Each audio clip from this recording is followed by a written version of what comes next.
Alright, I'm pretty sure all my roommates are asleep, so hence me making this video. Though I have a cold, hence my voice sounding really, really weird. So now I just thought this up. I might disagree with it later. It might get disproven upon further pondering, or if someone in the comment section gives proof otherwise, but just something I was thinking about today is, you know, the trope, the Manic Pixie dream girl thing. It's not as, it's kind of dwindled in popularity as of late, but yeah, still that thing. Excuse me, like I said, I have a cold. But what if the Manic Pixie dream girl thing trope is autism? Hear me out now. Because let's see, you have girls who are, kind of childish, or they've never grown up, so to speak. Okay, well, let's take a look at autistic people. They are often, infantilized and treated like children because they often lack emotional and social maturity, because they don't understand social situations and whatnot. Now, oh, sorry, my cats are playing with something by my leg. And in fact are often infantilized, much to our dismay, or not dismay, but that's the right word. Very silly. We're not fond of that, but anyways. So, because we and also, okay, sorry, moving on, not to dwindle on one topic. Also, like how excited they get by things, or how whatever. And oftentimes autistic people have poor emotional regulation, and I know typically when people think of autistic, they think of autistic people who have difficulty expressing themselves. So don't play with my headphones, love. You're gonna break those. You're gonna chew them up. Maybe find a string or something for you to play with. But yeah, so here's tissue. So emotional, right? But actually, it's actually just poor emotional regulation. So oftentimes you either end up being, having difficulty expressing yourself, or overexpressing. So being very animated and having really high, like getting really emotional over things, so getting really excited easily, or getting really upset easily, getting really angry, or really sad, or whatever else. Pixie dream girl thing.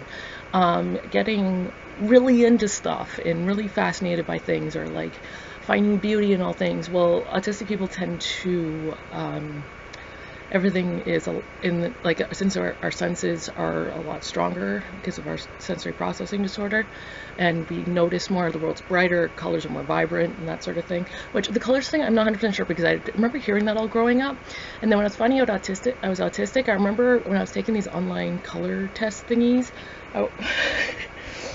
I was told that the highest score was Eagle, and then when I took it, it was like Robot. It was like, you are inhumanly good at telling differences, like at spotting colors and stuff like that, like your color vision.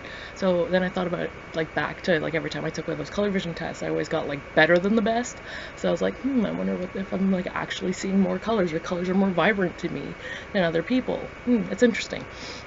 But yeah, so because of the autism or whatever, because the world is brighter to me, I have to wear sunglasses when it's cloudy, kind of thing.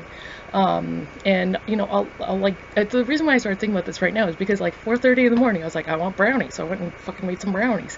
And autistic people will oftentimes, since we don't understand a lot of like social cues or norms or whatever, we'll just do what we want to, almost, because we just don't know or understand, or it just doesn't come naturally to us. So we'll just be like, you know what? I'm hungry. Let's go get some food. Or, I'm craving this thing. Let's go have that food. Or, I don't like this clothes. It's uncomfortable. Let's take it off and let's go wear comfy clothes. Who cares?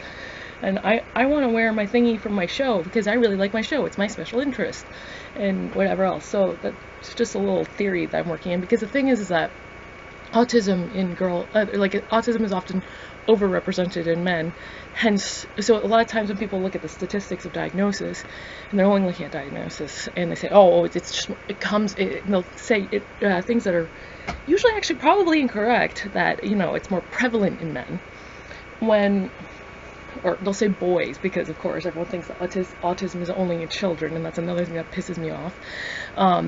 Unless it's only in boys. But the thing is, it's because it's so overrepresented in boys and men and whatnot. Sorry, my cat's being adorable. That you know, it's not as recognized in women, and also since women are like women as in general are constantly taught to act and all this other stuff, we, you know, autistic girls are taught to act too, so sometimes we end up suppressing who we actually are, and so including autistic traits. Plus doctors are like, oh no, she's oftentimes, we often, when we do actually get the diagnosis, we're always getting the diagnosis at like oftentimes 10 years later than on average than men, whatever, do. Women are far more likely to end up getting an adult diagnosis than a man is.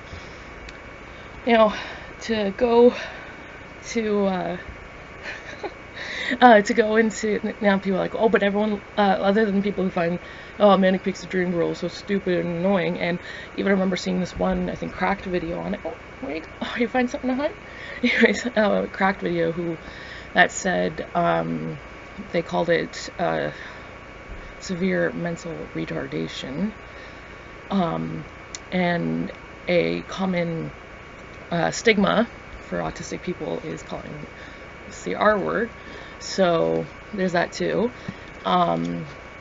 And so there's that, but then there might be people like, oh, but you know, guys are all about the Manic Pixie Dream Girl or whatever, and I'm like, well, first of all, it's fetishization and infantilization, so again, also more people are abandoning it.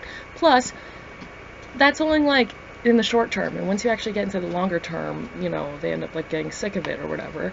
Plus, if you look in the flip side, let's look at some autistic male characters that all the girls are swooning over. Let's look at Spencer Reid on Criminal Minds. Freaking look up any video of Criminal Minds, like that has like clips of Spencer Reid from Criminal Minds.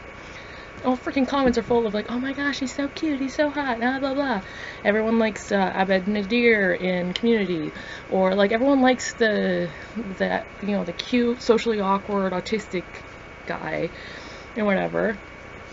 But they kind of like don't know what to do when they actually really do it well. They kind of don't know what to do with it when it's a woman, unless they do it like the Manic Pixie Dream Girl thing. So it's either being fetishized or confused by us, which makes sense considering how women are often treated like a one-dimensional sexual objects in everything. So that's fun times. So that's my take on things. I had more examples for the guy thing, but like I started getting tired from my cold. I should be resting, but I had this idea after randomly making brownies and then eating the brownies, and then yeah. Also, just saying, we need more autistic representation and crap, because I've like watched through everything that has autistic characters. If you have some recommendations, please throw them in the comment section, because I'm looking for some stuff. Because it's hard to relate to y'all allistic characters. Even fucking most of them are neurotypical. So, it sucks. Thanks for watching. My earmuffs I've been stimming with. I can't find my stim toys. They fell behind the bed.